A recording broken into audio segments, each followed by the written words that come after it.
dans la quatrième partie. Ouais, donc ils s'emparent. Ils s'accaparent, ils s'emparent des récoltes. Ouais, le verset 17. Je ne vais pas tout lire, vous pouvez le lire quand vous allez changer. Quand vous serez sérieux envers Dieu, vous allez le lire vous-même. Le verset 17. J'interviendrai contre vous. L'Éternel dit qu'il va intervenir contre nous. Vous serez battus par vos adversaires. Qui? Les colons. Ceux qui nous ont imposé le christianisme. Qui? Les Ismaélites, les Arabes. Ceux-là qui nous ont imposé l'islam à coups de fouet, à coups d'armes, de massacres, tueries, tout ça. Et s'il plaît à Dieu, si l'Éternel nous le permet, dans les mois à venir, nous allons faire quelques enseignements sur les massacres et les crimes commis par l'islam, Mohammed et ces gens sur nos aïeux. Okay? Et comment nos aïeux sont arrivés à accepter l'islam. Il dit, j'interviendrai contre vous, vous serez battus par vos adversaires, vous tomberez sous la domination de vos ennemis. Mais c'est ce qui se passe. Nous sommes tombés sous la domination de nos ennemis. Qui domine sur nous? La confiance de Berlin, les colons, et la liste continue. Les Arabes, les Chinois, les Russes. Vous tomberez sous la domination de vos ennemis, vous fuirez, même si personne ne vous poursuit. Vous avez vu? Et c'est ce qui se passe. Alors dans Deutéronome, le chapitre 27.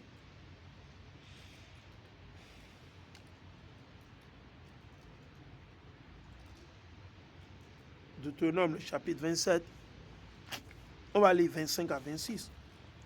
Sans les lois, chers frères et sœurs, rien ne va changer. Rien ne changera. Aussi longtemps que vous n'allez pas appliquer les lois et les commandements de Dieu, rien ne changera.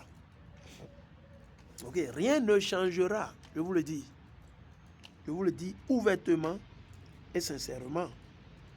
Ne nous leurrons pas. Ok? Allons. Je suis dans le livre de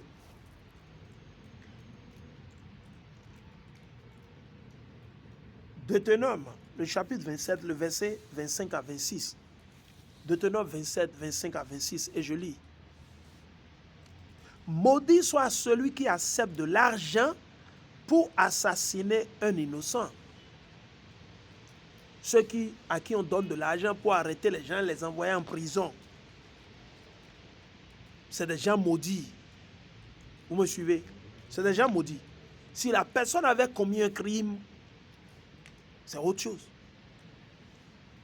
Ok? Et tout le peuple répondra Amen. Ça dit en vérité, ça doit se réaliser. On va continuer. Le verset 26. Maudit soit celui qui ne respecte pas les commandements de la loi de Dieu. Vous avez vu, ce n'est pas de Moïse. Vous êtes maudits aussi longtemps que vous ne vivez pas, vous ne mettez pas en pratique les lois et les commandements de Dieu. Donc maintenant, vous comprenez pourquoi toutes ces souffrances, pourquoi toutes ces choses. Maudit soit celui qui ne respecte pas les commandements de la loi de Dieu et qui ne les met pas en pratique. Et tout le peuple répondra Amen. Imaginez, c'est dans la Bible. Je suis en train de vous le lire. Il n'y a rien de nouveau sous le soleil. Alors maintenant, dans Deutéronome, le chapitre 28, on va lire un peu ici, un peu là-bas. Alors, je ne vais pas tout lire. Deutéronome, le chapitre 28, je vais lire le verset 15 à 17. Et de là, je vais sauter et aller à d'autres endroits. Deutéronome, le chapitre 28 et le verset. C'est important pour comprendre pourquoi nous souffrons, pourquoi nous sommes dans les conditions dans lesquelles nous sommes. Pourquoi les autres nations nous oppressent, ils ne nous aiment pas. Pourquoi les autres nations nous ont imposé le christianisme, l'islam. Pourquoi les autres nations gouvernent pour nous. Vous devez lire Lévitique, le chapitre 26 et Deutéronome, le chapitre 28. Je le répète, pour comprendre pourquoi nous souffrons en tant que peuple.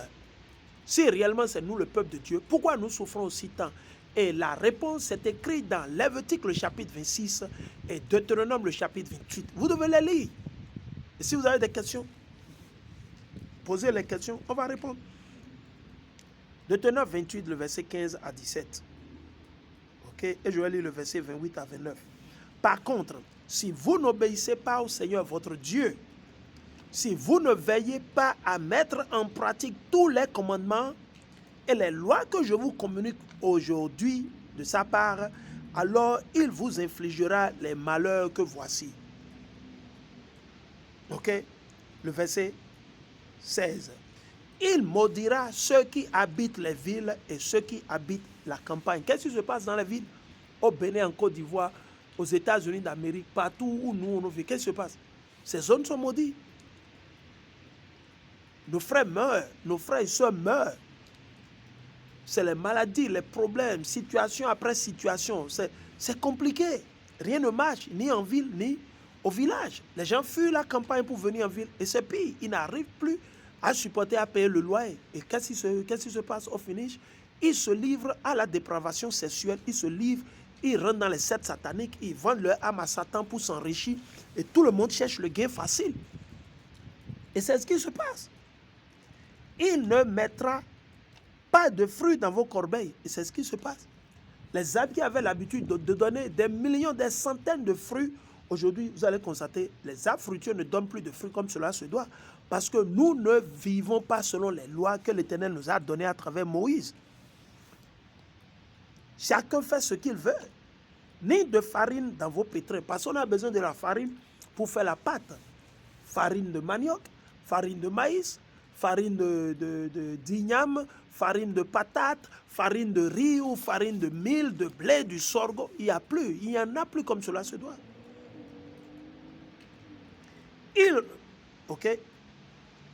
Il refusera de vous accorder de nombreux enfants et d'abondantes récoltes. Vos troupeaux de bœufs, de moutons et de chèvres ne s'accroîtront pas. Et c'est ce qui se passe.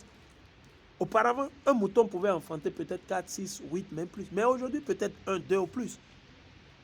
2 ou plus, des fois peut-être 3. Mais auparavant, ce n'était pas ça. Donc Dieu, il a tout changé à cause de nos péchés, à cause de notre durcissement de cœur. Allons vers le verset 28 à 29. Je ne vais pas tout lire, vous pouvez le lire. J'ai des vidéos là-dessus, sur l'autre chaîne, sur l'autre chaîne de YouTube. Vous pouvez aller là-dessus et puis regarder. Deutéronome 28 et le verset 28 à 29. Et je lis. Je vais lire à partir du 27. Il dit, le Seigneur vous enverra des furoncles, ok, comme aux Égyptiens. Il vous fera souffrir d'hémorroïdes. Qui souffrent d'hémorroïdes plus? Ou ce sont les Noirs, les Nègres, les Latinos, les Indiens natifs. Ils vont vous dire c'est à cause de la viande, c'est faux. Ici, Dieu n'a pas dit à cause de la viande. L'hémorroïde vient à cause de nos péchés. Ça n'a rien à voir avec la viande. Qui vous a dit ça? Ils vous ont menti. Qui vous a dit? Ils vous ont dupé. Regardez ce que l'Éternel dit. C'est l'Éternel qui nous a frappé de ces maladies.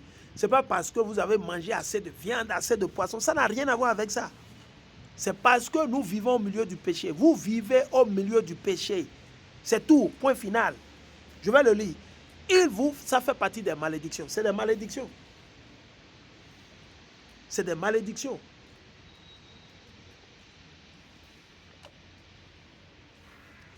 Il vous fera souffrir d'hémorroïdes, de gales, de pustules inguérissables. Et la il y a plein de maladies inguérissables qui attaquent et qui rongent, qui détruisent nos frères et soeurs, nos parents. Il vous frappera de folie. Quelle folie? Démangeaison cérébrale, d'aveuglement et de délire. C'est-à-dire, on sera des psychopathes, des malades mentaux. Et c'est ce qui se passe. Il dit, en plein midi.